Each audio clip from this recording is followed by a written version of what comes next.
It's time for the Longines Chronoscope, a television journal of the important issues of the hour, brought to you every Monday, Wednesday, and Friday.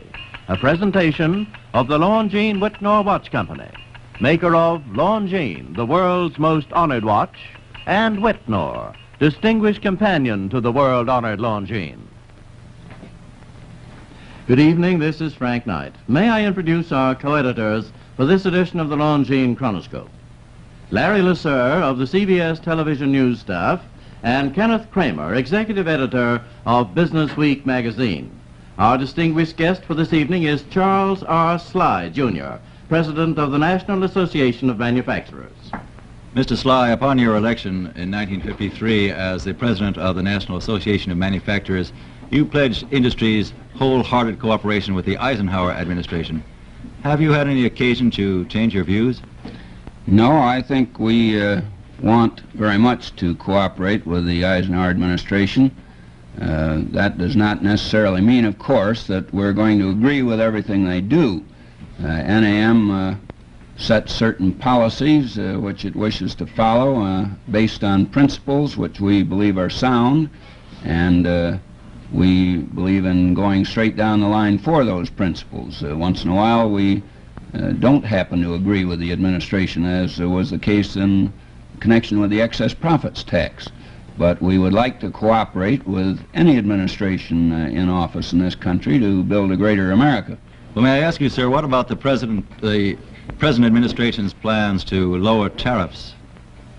Well, now you're on a subject that I can't talk about very well because NAM has no position on tariffs.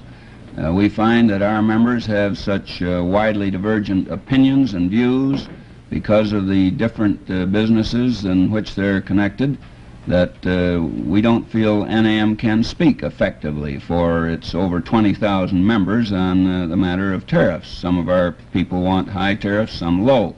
And we feel that because of the widely divergent opinions, we cannot have a position on tariffs as such. But if we don't lower tariffs, what can Europe and Asia do to keep their economies healthy, sir? Well, as I say, we have no position on tariffs. I think there are other matters in connection with foreign trade which are important. I think that many things can be done to help Europe help itself.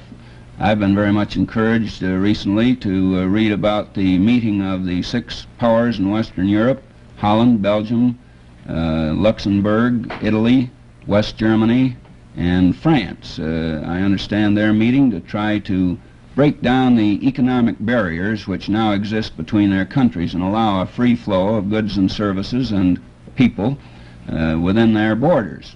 I think any such breakdown of those economic barriers and making a united whole out of those 6 countries will do a very great deal to promote the economic well-being of Europe. And I think other steps along that same line should be taken if Europe is going to grow strong economically. Mr. Sligh, another subject of considerable importance is taxes. People who do their Christmas shopping early, I think, have already been renewed to the idea that there are some terrific excise taxes imposed on certain goods. Is it true that the NAM wants to have even more excise taxes imposed? No. We believe that the present excise tax system is a veritable hodgepodge of discrimination. Do you mean luxury taxes, sir, when you say that? Some people call them luxury taxes, but I don't think any of us here tonight would agree that an electric light bulb is a luxury, and yet electric light bulbs are taxed at 20%. The people that drive their cars to work in this country today are in the millions, and they need those cars. I don't think cars are luxuries, and yet they're taxed at 7%. I could go down a long list of literally thousands of items that are now subject to excise taxes. We think that all those excise taxes, which we believe are discriminatory, should be done away with entirely. And that in place of those taxes, not a new tax, but in place of those discriminatory excise taxes, we should impose a flat rate manufacturer's excise tax on all manufactured products except food and food products, and except liquor and tobacco, which historically in this country have been taxed separately. And we feel that liquor and tobacco should continue to be taxed separately.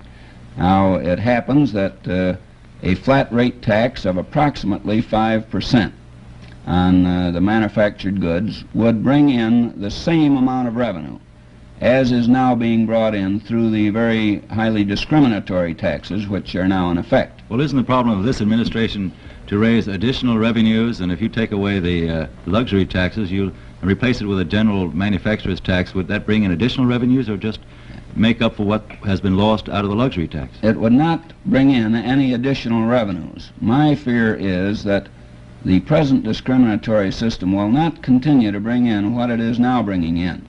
I think there are very definite indications of that fact. For instance, last year the movie industry very nearly got their admissions tax removed. Under our plan, all admission taxes would be removed. All services would be removed from taxation. Today, of course, telephones, telegraph, transportation of persons, transportation of freight, and many other services are taxed. We would do away with all those service taxes. You mentioned discrimination. I've often heard it said that if you put in a across-the-board excise tax or a general sales tax, that would be discriminatory against people in the lower income brackets. That is commonly said. I don't believe Is it it is true? true. No, I don't think it is. You see, we would exempt food and food products. We would exempt all services. The over 50%, in fact, I've seen figures that indicate it's as high as 65% of the expenditures of the low and middle income groups are made up of food and food products and services such as rent and so on. And those things under our plan would be exempt. And actually, we find that the low and middle income groups would not pay any more in the aggregate than they're paying today. Well, who for would each bear the burden discriminatory of such taxes, Mr. Sligh? Wouldn't the retailers add their markup on top of the tax? I'm glad you mentioned that, and I might point out this applies not only to excises, it applies to every type of tax of which we can think. People pay taxes. They always will.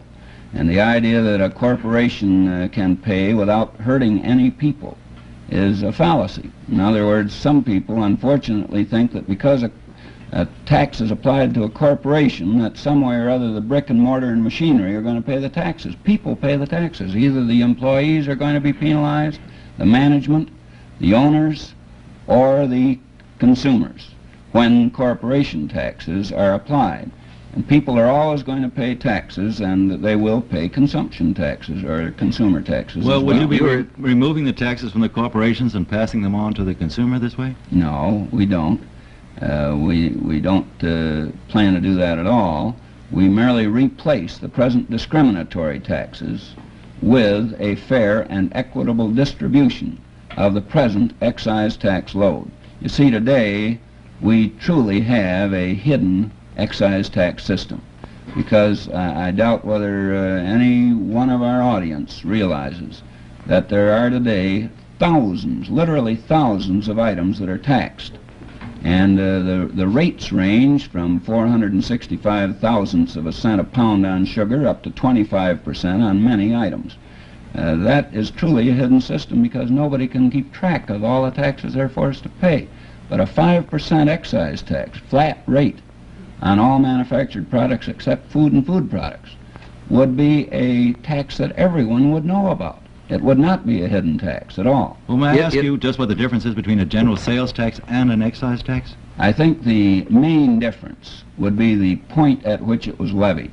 In other words, a general sales tax is commonly thought of as being levied at the retail level, while the excise tax, generally speaking, is considered to be applied at the manufacturer's level. Are you in favor then of having lower income taxes and put more of the burden on the excise tax arrangement? No, we are in favor, as I say, of replacing the revenue now brought in through the discriminatory system by a flat rate tax. Now, I will say this, that if it was possible later on to reduce income taxes, or to reduce taxes in general, I think that the first step probably should be the reduction of income taxes rather than a reduction of excise taxes. Are you in favor of the planned reduction in income taxes that I believe is supposed to take Yes, effect very next year? definitely, very definitely. Mr. Sligh, the cost of living is going up, as we've seen by the recent indexes, and it looks as though labor will be asking for more money. Do you manufacturers propose any changes in the Taft-Hartley law? Well, we believe that the Taft-Hartley law, generally speaking, has been a good labor law. We think it can be a much better labor law than it has been through fair and impartial administration. I do think that it should be pointed out that it is only fair that there not be any monopoly in our economy, whether it be in business or in government or in labor. Well, as a final question, Mr. Sligh, I'd like to ask you something. You started your own furniture business, I know, in the depth of the Depression. Do you feel we're on the verge of a recession now? No, I certainly do not. And I decry those prophets of doom that are always trying to predict us into a recession or a depression. I can remember back in 1943, one of the labor leaders of this country predicted that immediately after World War II, there would be 15 million unemployed people in this country. Now, that has never come about, fortunately, and I see no reason today, with the tremendous growth that lies before this country, for any marked recession or deep depression. I think the main danger is psychological, and I think that if we will work for the future that we can attain, we will attain it, and I certainly hope we do. Well, thank you very much, Mr. Sligh. It's been a pleasure to have you here tonight. The opinions you've heard our speakers express tonight have been entirely their own. The editorial board for this edition of the Longines Chronoscope was Larry Lasser and Kenneth Kramer. Our distinguished guest was Charles R. Sligh, Jr., President of the National Association of Manufacturers.